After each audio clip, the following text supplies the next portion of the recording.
Well, hello, we've got a really nice and easy route here today, which is based around the Plym Valley Trail and Drak'es Trail. So we're starting here on the border really of Devon and Cornwall.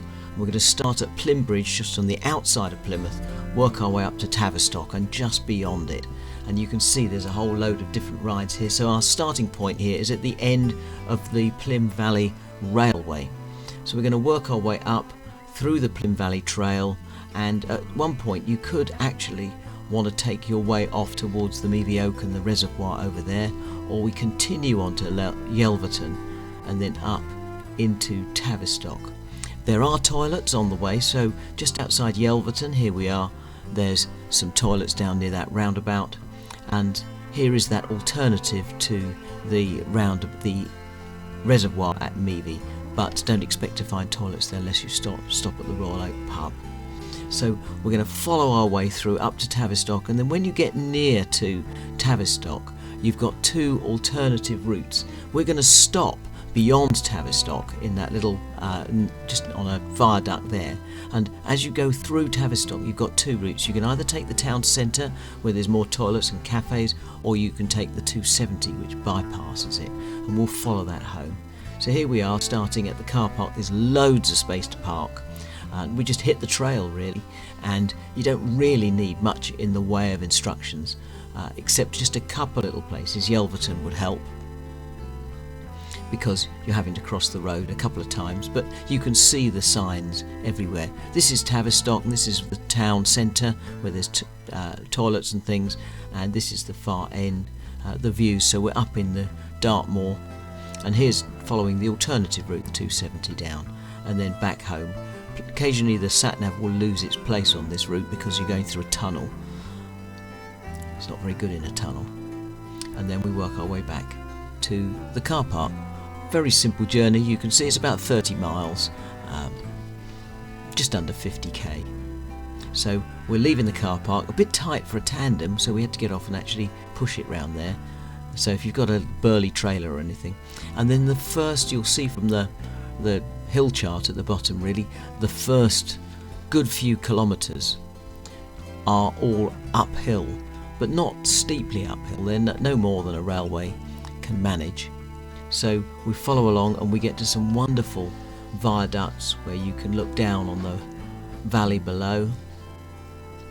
And here we are on the Cannes Viaduct, and not all of them have wonderful views, but that one was especially looked after for the Sustrans route. But you can see the quality of the service here is really very good, and it generally is on the Plym Valley Trail. It's clear, and occasionally we had to stop because the muck and sticks that were on the ground got caught in. We just had a storm, and there was all sorts of stuff all over. But this is a hard packed surface, and there are very, very few puddles as well. So you're not going to expect necessarily to get very wet, but what may happen is that the wind, as it was for us on this day, were blowing right in your face, and because you're often enclosed in the cut through, that it can actually get a little bit cold if you're not careful with the wind blowing at you. But we work our way up, continually rising, and the landscape opens up around you, and you can see it twists and turns, more viaducts. There's a wonderful view here, the river crashing away underneath. It was absolutely bursting. We'd had a lot of rain. This is in February 2024. So we continue to head uphill. That's why the camera is shaking backwards and forwards, because we're heading up. But just want you to really get a rough idea. Here we go through an old station. The platform's still there on the right. And yes, here we enter the first tunnel. Now the first tunnel isn't too bad, but I would recommend you've got lights on. We have a rear light that was flashing and a front light that was on my helmet. And we continue to rise. Again, the quality still stays excellent, and not too many leaves as well on the path, making it slippy. So we ascend, and occasionally the views will open up. You get some spectacular views across the hillside, and there are some gates that you're going to encounter, not so many at the beginning, but then as we work our way through to any residential areas. So here we follow along the top, and we manage to get around some gates, and here we are at the edge of a very small village. I forget the name of it now. And this was quite pretty actually. I looked at it and thought, oh, that would be a nice place to live, as long as you don't want shops, post offices, churches or anything else. But beautiful hillside that looks remarkably like the New Forest, if you know the northern part of the New Forest near No Man's Land and Bramshaw. So we now continue. We're on a very minor road, and then we return back onto the Drak'es trail, and you can see here the quality of the surfaces is not quite the same as it was beforehand. A little bit more gravelly, breaking up, and then you've got this section where the really the sleepers really are made of concrete, and so you'll jiggle your way over the top of that, and this is where we start hitting all the gates. But there's lots of dog walkers around as well, because we're in a bit of a park, and there is a Drakes Trail car park at this point if you want to pick it up at that. But we follow along. Very interesting landscape, because you've got the drainage ditches come beside you that are lined with flat stones, which is very characteristic of Dartmoor. And here we go through a few more gates, and this is not going to be uncommon to hit gates, and again not uncommon to hit places here. And here we are, we're in Yelverton, and this is where we stopped off, and there's some toilets there on the side, so you can see that little loop on the way home. So again, if that's a concern for you, that it's all available. And then a few more gates, but we're now open and exposed on the top, and this is the high point of our ride, and we can follow along here.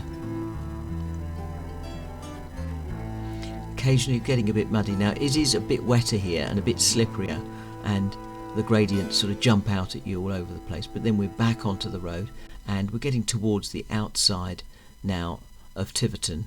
Not far to go, so we head our way along the top, and you can see down across the landscape here one final of the main viaducts, and a bit of a descent now as we get towards Tiverton, through a few bridges, round past the farm. Here is a big wide viaduct that looks as if it's been done up specifically for this purpose, really. Fabulous views down the valley, and I don't know why I filmed a bloke struggling his way against the wind. But here we are now working our way down, and we're just on the outskirts of Tiverton. Bit more negotiating, a bit of mud with the tandem. We've got twice as many chains, so we're likely to pick up stones. And now here's our next tunnel. Now this one's really long, and it had been absolutely hammering with rain, and it was raining very, very hard inside, even though it was sunny outside, and it was like coming from winter into spring as you passed through it. It was cold and wet and a bit slippy, so again make sure you've got your lights on.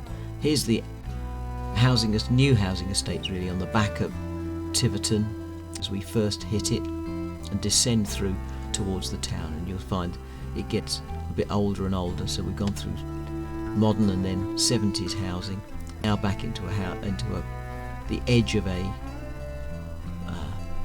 industrial development bus stop. We work our way around there, and this is where we could be on two different journeys. You'll see there the one that follows, if you like, the river, goes into the middle of Tiverton, which is the one we're on here now, and then the upper route that you can see on that map, which is the one we took when we returned home, which follows down through a quieter part of the town. So we're beside a school here, work our way up and round the edges of playing fields. Again, you can see how built up it is, and we're working our way into town. So this is a big park with loads of people, and we had a little chat with somebody there who was asking some questions, and we decided instead of stopping here in the town that we would work our way through.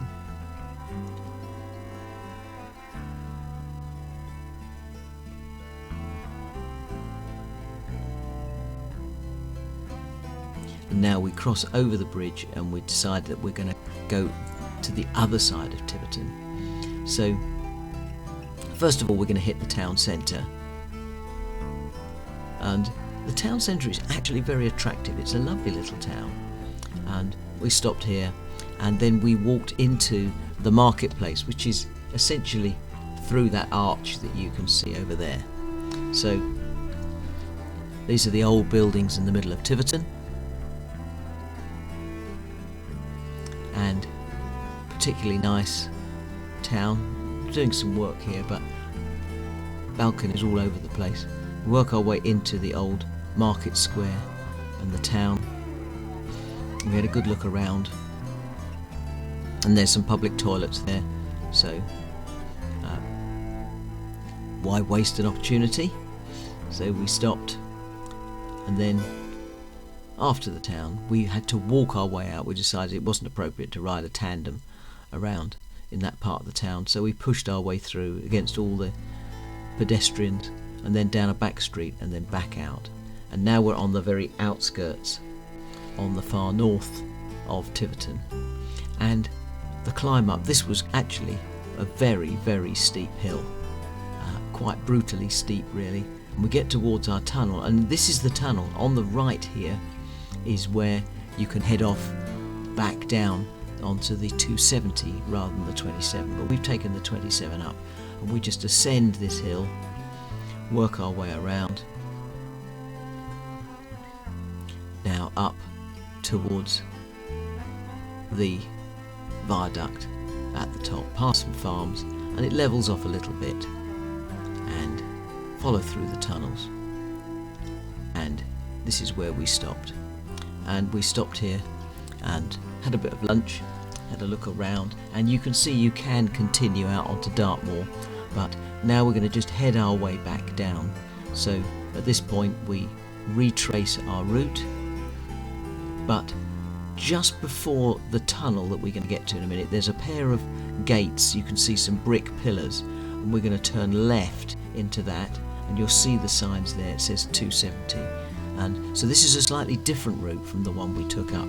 It's going around the backs of houses, and it takes us over a really nice viaduct, and it's a lot quieter. So if you don't need the town, then we headed up over here, and it gave us this fabulous view over the back end of the town. Even looks bright and sunny at this point, but it wasn't. And we descend on the 270, which is a very wet cycled path, but it is well maintained. There wasn't anything that was an obstacle or difficult on the quality of the surface, but you can see here it's thinning out a bit. It's not quite the same standard.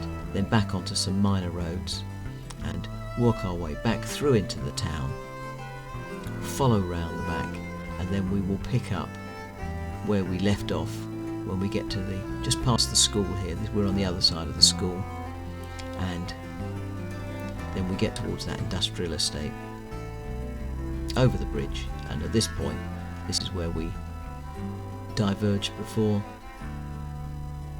head our way back, and now I'm just going to speed up the route on the way home because you've seen a lot of this before.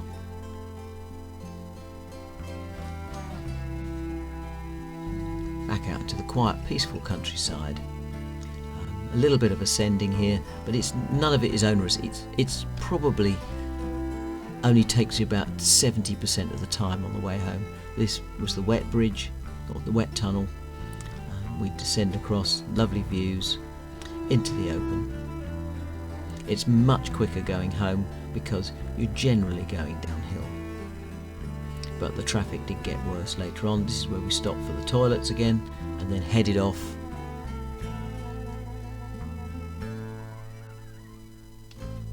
back through, and then eventually leave Drakes Trail and join up with the Plym Valley. They're essentially the same thing. Treat them both as one. And the Plym Valley Trail does continue beyond the car park where we started, so you can actually carry on right the way into the middle of Plymouth, or you can stop there and there's a steam train that takes you into Plymouth. So you've got a couple of alternatives. but it was getting a bit late this day. The trouble with February is the days aren't long, and we were camping absolutely nowhere near. We were out in the middle of Dartmoor, slowly watching our campsite disappear underwater, and watching the wind blow everything away. But that doesn't matter, because when you drive away you have to go down tiny little lanes in the middle of Devon. But here we are, we're back to our homepage. So if you want to find the route, you can download the trail and a Garmin route from that page, and we'll look forward to seeing you on the next one. There'll probably be another one in Dartmoor, around there. Some wonderful routes, and we've got plenty more. Do like and subscribe. We need people to subscribe in order to be able to keep doing all of this, but we just want to make sure we've documented all of the routes that you may want to try with your family or just for fun. So until then, bye for now.